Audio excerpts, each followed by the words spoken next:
Hello students, हमारा इस lecture का टॉपिक है bad debts. While passing journal entries, how to deal with bad debts. Bad debts means what? Bad debts का link देखिए किससे है। एक टर्म है जिसे हम डिस्कस करने जा रहे हैं, that is debtors. Debtors are the persons to whom we sold goods on credit and payment yet not received। यानी डेटर्स वो पर्सन्स हैं जिनको हमने गुड्स सेल किया था लेकिन उनसे पेमेंट नहीं मिली। समटाइम व्हाट हैपन्स कि कोई डेटर जो है वो इंसॉल्वेंट हो जाता है। इंसॉल्वेंट का मतलब his or her financial position become worst और वो अपने रिसोर्सेज में से पेमेंट नहीं कर पाता, इसे हम इंसॉल्वेंट बोलते हैं। Insolvent is the person whose liabilities are more than his or her assets. वो इंसॉल्वेंट होता है। तो होता क्या है ऐसे केस में कि जिस पर्सन से हमने पैसे लेने थे, हमारे डेटर से, यानी ही बिकेम इंसॉल्वेंट, वो इंसॉल्वेंट हो गया और हमारा पैसा जो है वो इरिकवरेबल हो गया। इरिकवरेबल यानी उसकी अब रिकवरी नहीं हो सकती। The amount of debtors which becomes irrecoverable is called bad debts। यानी डेटर्स में से उतना अमाउंट जितने की रिकवरी नहीं हो पाएगी अब, यानी वो पैसा हमारा डूब गया, that has become our loss and that is called bad debts. उसे हम बैड डेट्स बोलते हैं। अब आप देखिए, बैड डेट्स के दो केस हो सकते हैं कि जिस डेटर से हमने पैसा लेना था या तो वो पूरा का पूरा the entire amount became irrecoverable, जब सारा पैसा डूब जाए हमारा, या पार्टली कि कुछ पैसा मिल गया और बाकी इरिकवरेबल हो गया। तो चलिए इसको ट्रांजैक्शन के थ्रू करते हैं हम। Case 1, when entire amount become irrecoverable,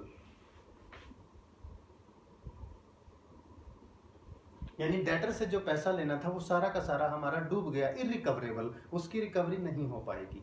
अब ये जर्नल एंट्री करने के लिए आपको समझना होगा कि डेटर्स का हमेशा डेबिट बैलेंस होता है बेटा। डेटर्स हमारी करंट एसेट्स हैं,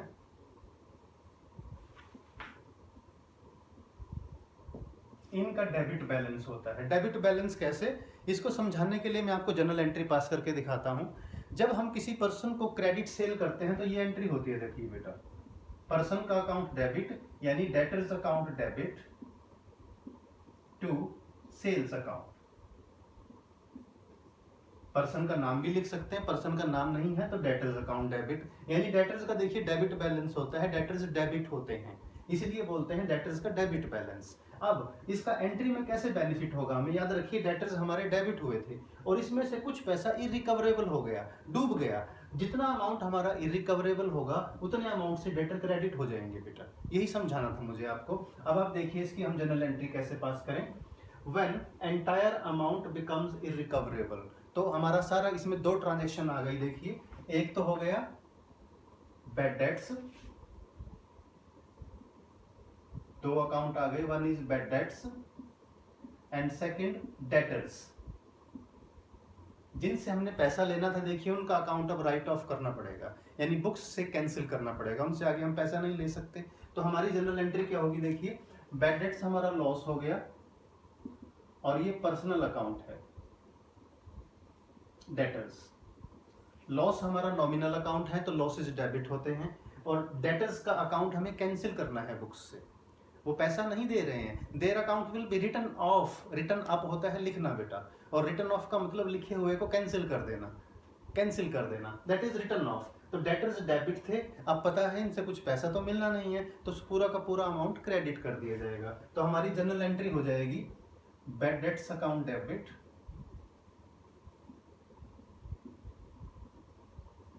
to debtors account.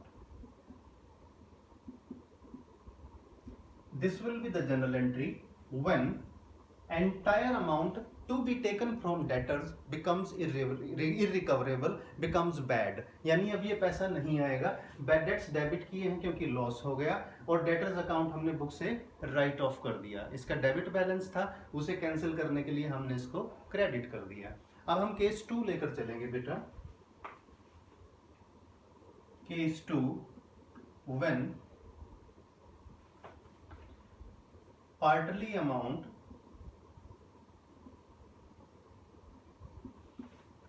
becomes irrecoverable,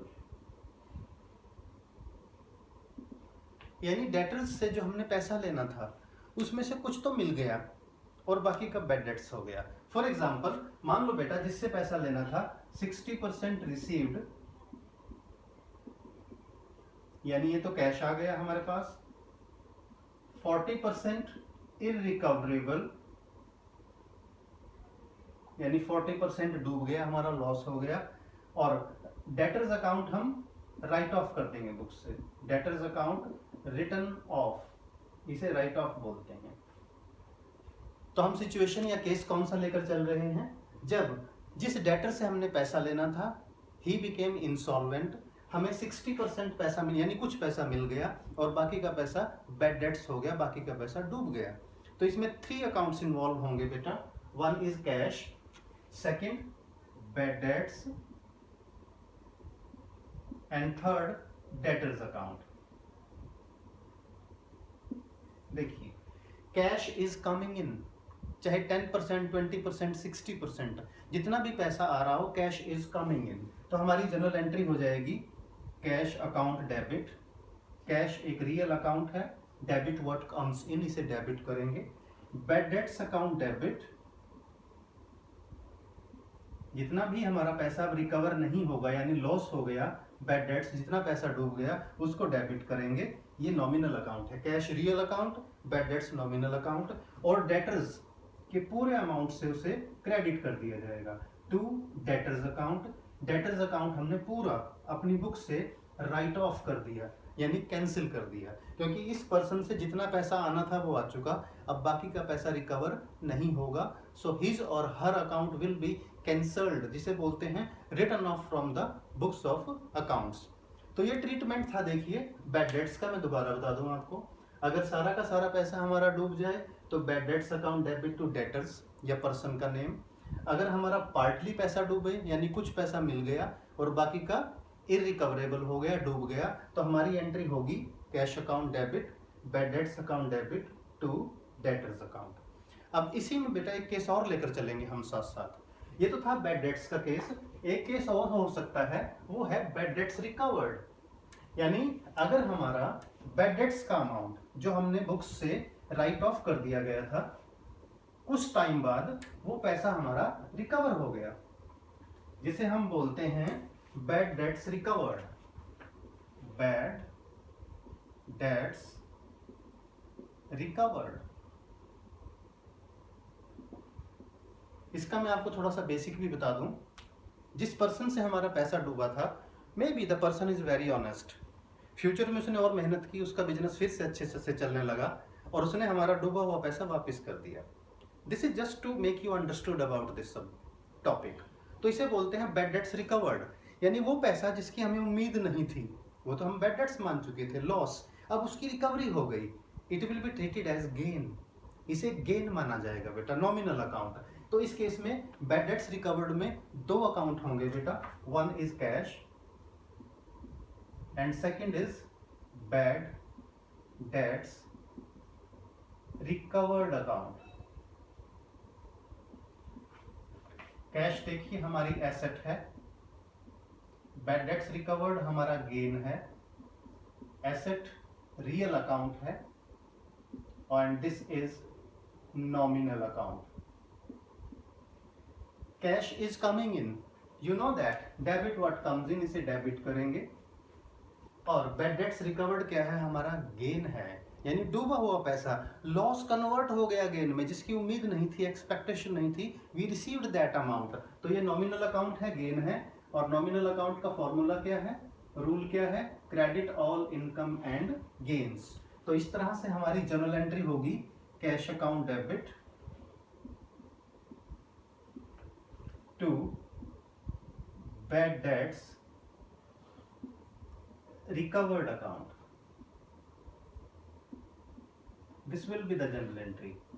remember one thing, जब हमारे बैड डेट्स रिकवर हो रहे हों, name of the person is not considered, जिस पर्सन से पैसा मिला है उसे कंसिडर नहीं करेंगे, no, it will be bad debts recovered account.